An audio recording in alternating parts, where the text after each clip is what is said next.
শিয়ারা বা অন্যান্য ভ্রষ্ট ফিরকারা তারা সবাই কি কাফের? মনে রাখবেন, বেদাতিরা দুই প্রকার। বেদাতিরা দুই প্রকার। এক প্রকার 72 ফেরকার বাইরে, আরেক ফেরকার 72 ফেরকার ভিতরে। 72 ফেরকা কেন বলছি বলেন? রাসূলুল্লাহ সাল্লাল্লাহু আলাইহি ওয়াসাল্লাম হাদিস অনুসারে তিনি বলেছেন, আমার উম্মত 73 ফেরকায় বিভক্ত হবে। আমার উম্মত 73 ফেরকায় বিভক্ত হবে।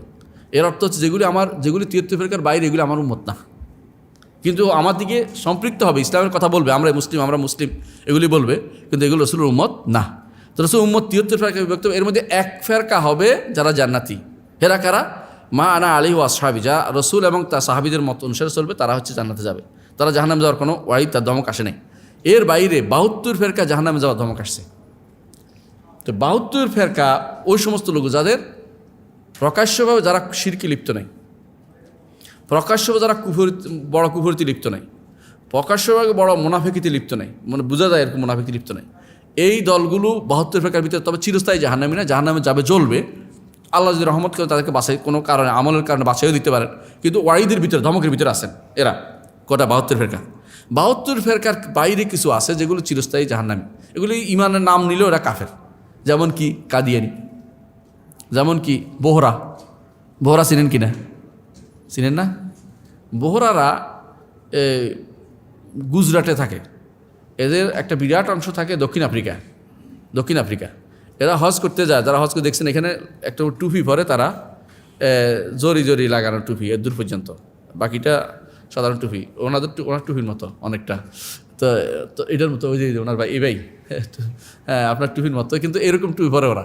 ওদেরকে আমরা দেখলেই চিনি আর কি। ওরা আসলে ইমান থেকে বেরিয়ে গেছে বহুত আগেই। ওদের কাছে ওদের আল্লাহ হচ্ছে ওদের ইমাম, বুঝতে পারছেন তো? আর ইমানের কথা বলার দরকার নেই। তো কাদিয়ানিরা, বোহরারা, আরও আছে আগাখানিরা, এরা ইসলামের বাইরের লোক। আরও আছে সিরিয়ায় বর্তমান ক্ষমতাশীল যারা আছেন, এরা নুসাইরি বলা হয়, নিজেদেরকে আলাউই বলে, ওরাও কাফের। দ্রুজ, এরাও কাফের। দ্রুজ একটা আছে। বাবিয়া, ওরা কাফের। বাহাইয়া, ওরা কাফের। এগুলি সবগুলি বর্তমানে আছে, সব বিশ্বে আছে, ওদের বাংলাদেশেও আছে এদের সংখ্যা। নাম আমি চিনি, জায়গা মতো চিনি, প্রত্যেকের কোথায় কে থাকে, কিন্তু বলছি এরা কাফের, এরা ইমানদার নয়। অনুরূপভাবে শিয়াদের মধ্যে কিছু ফেরকা আছে কাফের, এরা সব বেশিরভাগই শিয়াদের সাথে সম্পৃক্ত। কাদিয়ানি ছাড়া বাকিগুলো সবগুলি শিয়াদের সাথে সম্পৃক্ত। কাদিয়ানরা তৈরি করছে ব্রিটিশরা তৈরি করছে। এর বাইরে বাকি এই ফেরকাগুলো সবগুলি কাফের। শিয়াদের মধ্যে একটা বিরাট গোষ্ঠী কাফের, কিন্তু আমরা নাম ধরে শিয়াদের সবগুলি কাফের বলি না। কেন জানেন? কারণ সব শিয়া এক আকীদা পোষণ করে না।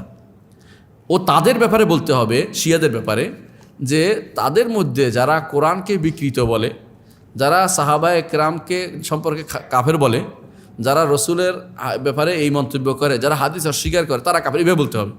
বুঝতে পারছেন কথাটা? মানে ওদেরকে পাইকারিভাবে সব কাফের বলতে পারবেন না।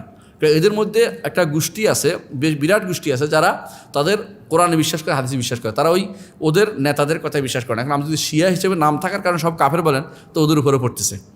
আর আমাদের নিয়ম হচ্ছে এটা, কাউকে পাইকারিভাবে কাফের না বলা যতক্ষণ পর্যন্ত প্রমাণিত না হয় যে কুফরি কাজটা করে সরাসরি। সুতরাং এদেরকে এইভাবে কাফের আমরা না বলি, বুঝতে পারছেন? বলবো এভাবে যে শিয়াদের মধ্যে একটা বিরাট গোষ্ঠী কাফের আছে। আরও বলবো এটা, যারা মনে করে শিয়াদের মধ্যে যে কোরআন বিকৃত, তারা কাফের। যারা হাদিস অস্বীকারী, তারা কাফের। যারা সাহাবায়ে কেরামকে তাকফির করে, তারাও কাফের, তারা কোরআন বিরোধী।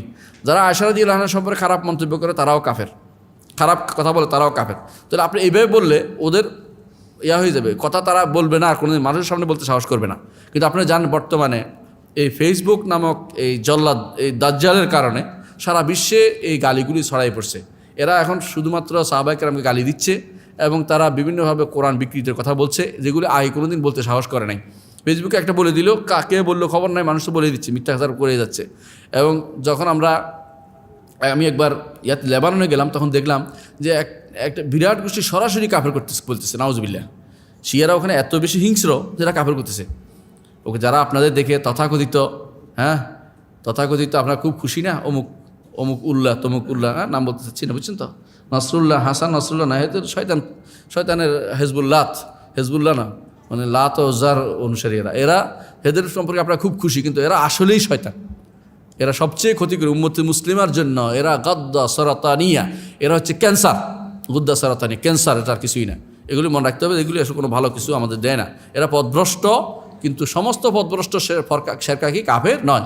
পথভ্রষ্টরা দুই প্রকার, বলছে কীরকম দুই প্রকার, একটা হচ্ছে কাফের, আরেকটা হচ্ছে কর্মের কারণে, কোন কর্মে কাফের হয়েছে এটা তাকে বলে নির্দিষ্ট করে বলতে হবে এই এরা কাফের, এরা কাফের। আর কিছু আছে পুরোপুরি কাফের হয়ে গেছে, যাদের কথা আমরা বলেছি, বুঝছেন তো?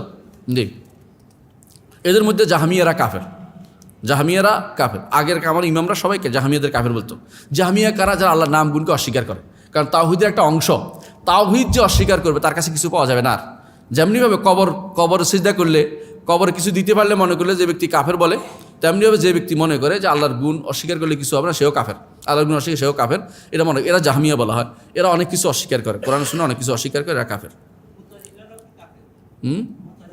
না, ওরা তো বলতো না, ওরা তাবিল করতো, অপব্যাখ্যা করতো, কিন্তু ওরা কাফের বলা যাবে না, পথভ্রষ্ট বলা যাবে। জি।